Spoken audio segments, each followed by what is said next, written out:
Formal diplomasi dalam aspek pengadilan perang ini juga harus mulai diefektifkan oleh pemerintah Indonesia. Kita suarakan, sudah sangat pantas mereka para pemimpin Israel itu dimajukan ke Mahkamah Kriminal Internasional sebagai penjahat perang dan dituntut atas kejahatan mereka terhadap kemanusiaan. Indonesia tanah air peta pusaka abadi nan jaya. Tuan Guru Bajang ini melihat ribuan, ratusan ribu, bahkan diklaim ini sudah mencapai jutaan warga datang dari penjuru, tidak hanya dari Jakarta tapi juga dari sekitar Jakarta, berkumpul di Monas untuk menyerukan aksi bela Palestina. Menurut Anda ini sebenarnya seberapa pengaruh sih dukungan Indonesia terhadap kebebasan Palestina? Ya, Assalamualaikum warahmatullahi wabarakatuh. Free Palestine. Saya sengaja mengawali dengan seruan Free Palestine untuk mengingatkan kita semua ya, Lista dan para pemirsa, bahwa isu utama yang ada terkait dengan Palestina dan Israel itu adalah kemerdekaan Palestina. Jadi sesuai dengan amanat konstitusi, kita sebagai bangsa tidak hanya menyampaikan bahwa kemerdekaan itu adalah hak dari semua bangsa, tetapi juga bahwa penjajahan di atas dunia harus dihapuskan. Jadi ada afirmasi dalam konstitusi kita bahwa kita sebagai bangsa ini ikut bergerak aktif ya di dalam perjuangan ya, bangsa-bangsa yang terjajah, tertindas agar mereka mendapatkan kemerdekaannya. Karena itu Mbak Lista dan para pemirsa, kalau kita lihat bagaimana kita ikut terlibat hari ini, menyaksikan bagi yang tidak dapat hadir di tempat, ini sebenarnya adalah ungkapan yang sangat otentik ya dari seluruh rakyat Indonesia, bahwa mereka tidak hanya stand for Palestine, tidak hanya stand with Palestine, tetapi juga mereka memperjuangkan Free Palestine. Jadi kita berharap Zionisme itu yang merupakan, kalau bagi saya dan bagi kita semua sebagai satu bangsa, sebenarnya Zionisme itu kan aib kemanusiaan ya. Satu entitas politik yang dibangun di atas penindasan dan bahkan hari-hari ini, akhir-akhir ini di atas genosida atau pembantaian etnis, pembantaian bangsa, yaitu bangsa Palestina.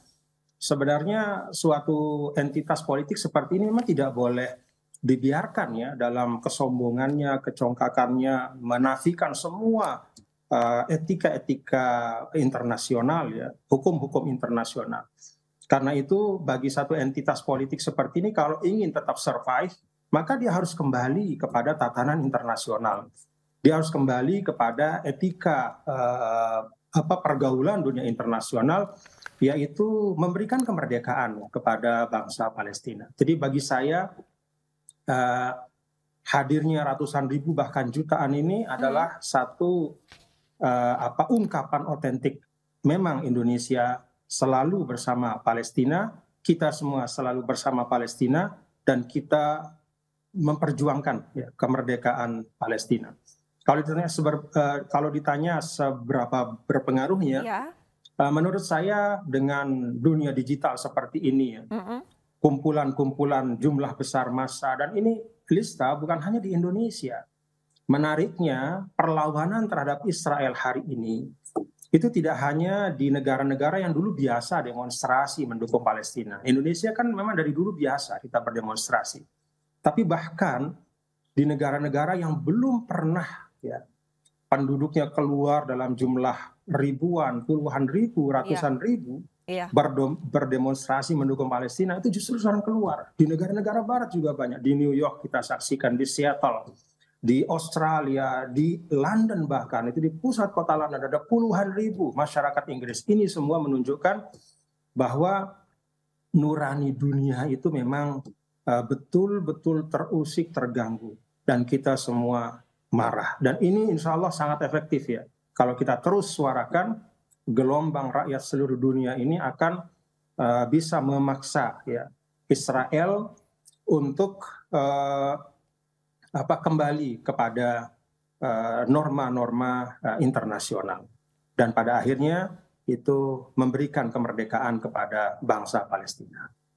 Tuan Guru Bajang, ini kalau misalkan tadi Anda Ya, sempat menyampaikan konstitusi Undang-Undang Dasar 1945 sejak awal memang sudah tertera menolak penjajahan. Presiden pertama Bung Karno sejak awal juga iya, sudah memperlihatkan eh, bahwa beliau ataupun Indonesia ini mendukung untuk kemerdekaan Palestina.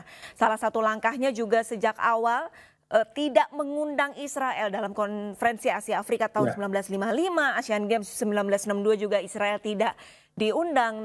Sebenarnya untuk langkah tegas dari Indonesia sendiri kan memang sudah terlihat dari kepemimpinan pertama presiden kita hingga saat ini. Lantas untuk sebenarnya apa yang bisa Indonesia sumbangkan selain seruan, selain dukungan terhadap warga Palestina, sebenarnya apa saja sih yang bisa kita sumbangkan untuk mengarahkan Palestina agar segera bebas?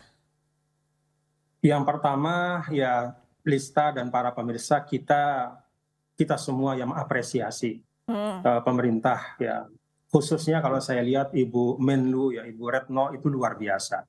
Jadi formal diplomasi itu saya lihat dilaksanakan oleh pemerintah kita Ya, dalam posisi yang tegas ya, mendukung kemerdekaan Palestina dan bukan hanya mendukung tapi memperjuangkan. Jadi formal diplomasi itu dilakukan oleh Ibu Menlu atas nama pemerintah Indonesia dan atas nama kita semua. Dan formal diplomasi, ya diplomasi secara resmi melalui lembaga-lembaga dunia, melalui forum-forum dunia, forum-forum internasional, itu menurut saya memang harus terus diintensifkan.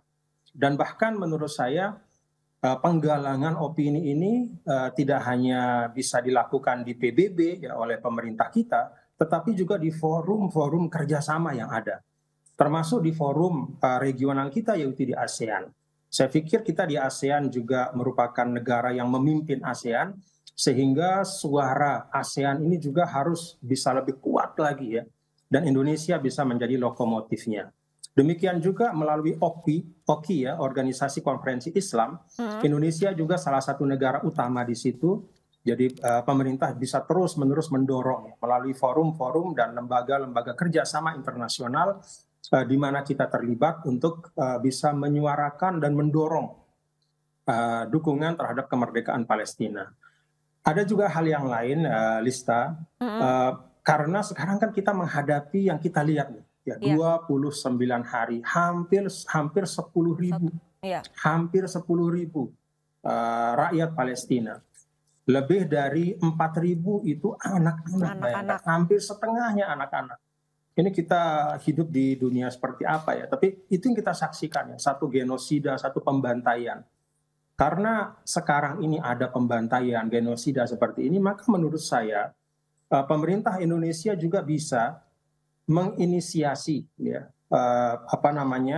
dorongan, desakan kepada pengadilan kriminal internasional untuk menuntut pertanggungjawaban dari pemimpin politik Israel terhadap genosida yang mereka lakukan. Dan ini bukan hal yang baru ya. Pengadilan kriminal internasional pernah mengadili Presiden Serbia karena dia melakukan genosida, melakukan pembantaian rakyat sipil ya di daerah Bosnia pada waktu itu. Dengan jumlah korban yang jauh lebih sedikit sebenarnya dalam pembantaian itu. Nah, sekarang ada pembantaian dan terus berlangsung.